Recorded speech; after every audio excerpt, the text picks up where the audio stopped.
Riki Maliaki dari kelas 11 PS3 akan menjelaskan tentang PSBB dalam rangka memutus mata rantai penularan virus corona.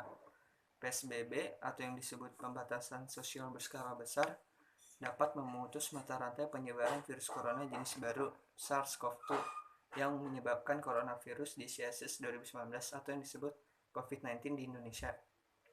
Namun pelaksanaan PSBB harus melibatkan semua pihak mulai dari pemerintah, aparat pengusaha, dan masyarakat. Ada satu saja pihak yang tidak mematuhi aturan-aturan PSBB, maka upaya yang telah dikeluarkan dengan sangat mahal, baik secara materi maupun biaya sosial, tidak akan membuahkan hasil yang baik. Hanya karena tidak sabar dan tidak disiplin dalam menerapkan PSBB. Kerugian yang akan dirasakan tidak hanya 1 atau 2 bulan, bahkan melainkan bisa bertahun-tahun.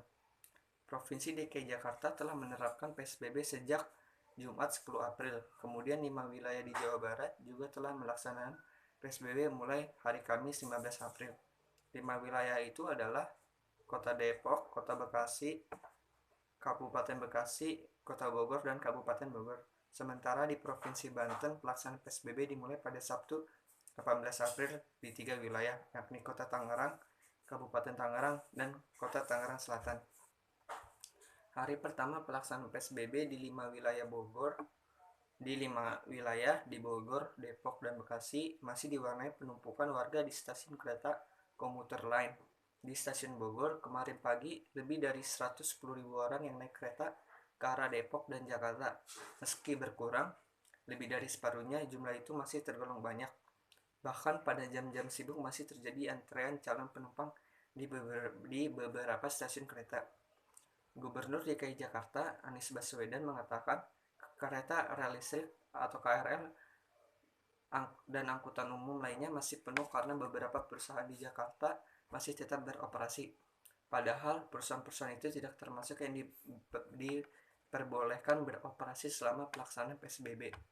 Sesuai dengan peraturan Gubernur DKI Jakarta nomor 33 tahun 2020 tentang pelaksanaan PSBB dalam penanganan COVID-19 di ibu kota Jakarta, seluruh perkantoran wajib untuk tutup selama pelaksanaan PSBB.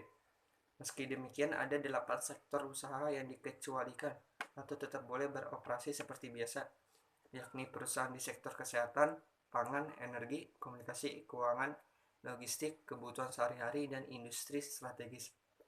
Perusahaan-perusahaan yang tetap diperbolehkan untuk beroperasi itu wajib mengikuti protokol penanganan COVID-19 seperti menjaga jarak fisik, para karyawan wajib memakai masker, pemeriksaan suhu badan, hingga menyediakan fasilitas cuci tangan.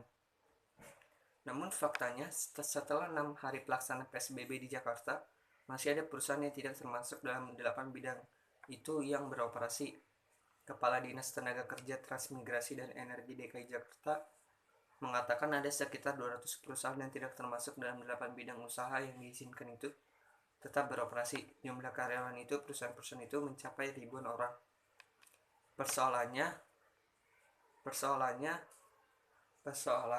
ratusan perusahaan itu tetap beroperasi karena memegang izin dari Kementerian Perindustrian. Izin itu diberikan dengan syarat-syarat perusahaan tersebut tetap menjalankan protokol kesehatan yang ketat bagi karyawan-karyawannya. Pemprov DKI